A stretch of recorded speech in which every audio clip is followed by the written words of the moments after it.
6 মাস আগে ভালোবেসে বিয়ে করা মানুষটা বলেছিল তোমার সঙ্গে বিদ্ধ হতে চাই, অথচ আজ বিয়ের কাবিননামা হাতে পাওয়ার আগেই ডিভোর্সের নোটিশ হাতে নিয়ে বসে আছে। 6 মাসে আমার মাথায় আসে না আমি কখনো তার কাছে কোনো কিছুর আবদার করেছিলাম কিনা, কখনো ভালোবাসা ছাড়া। একটা সময় ছিল যখন সে বলতো তোমার হাসির প্রেমে পড়েছি আমি, তোমার মতো কাউকে এমনভাবে মন খুলে হাসতে দেখিনি, সেই হাসি খুশি স্বভাবের মেয়েটা আমি।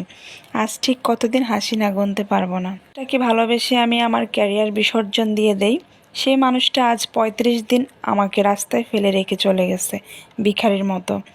যেখানে আজ ঢাকায় নিজের বাবার বাড়ি থাকতে কোথাও যাওয়ার জায়গা নেই। লজ্জায় পরিবারকে মুখ দেখাতে পারি না, কারণ নিজের পছন্দে ভালোবেসে মা বাবার বিরুদ্ধে গিয়ে তাকে বিয়ে করেছিলাম। একটা পুরুষ তার মানিব্যাগে তার শখের নারীর ছবি রাখলে সেই নারী নাকি ভাগ্যবতী হয়। তাহলে একটা নারী হয়ে নিজের মানিব্যাগে শখের পুরুষের ছবি নিয়ে যে এখনও ঘুরে বেড়ায়, তাহলে আমার সেই পুরুষ কি হবে?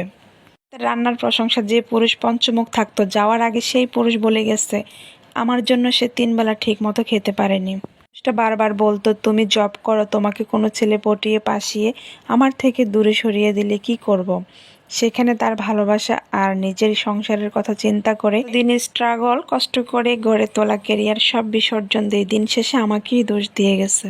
বিয়ের পর 2টা ঈদ গেছে, এমন মেয়ে ছিলাম অন্তত এই 2 ঈদেরও নিজের জন্য তার কাছ থেকে কিছুই নেইনি।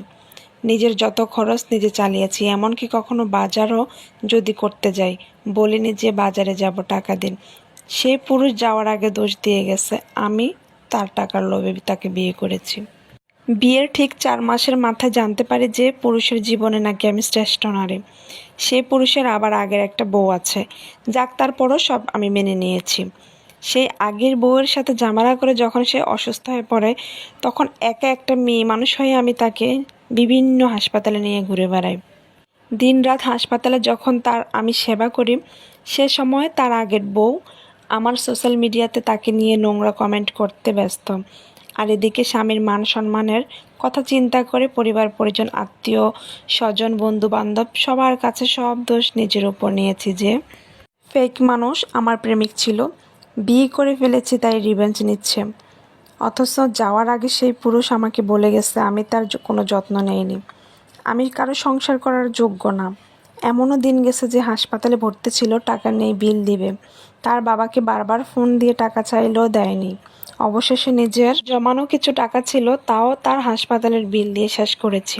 সে পুরুষ আমাকে দোষ দিয়েছে আমি তার দামি আইফোন দেখে তার প্রেমে পাগল হয়েছিলাম। শখের পুরুষ, এই বুঝি নিঃস্বার্থ ভালোবাসার প্রতিদান। শুনেছিলাম পুরুষের ভালোবাসা নাকি ভয়ঙ্কর, আজ সেটা দেখেও নিলাম, সত্যি পুরুষের ভালোবাসা ভয়ঙ্কর, অনেক বেশি ভয়ঙ্কর।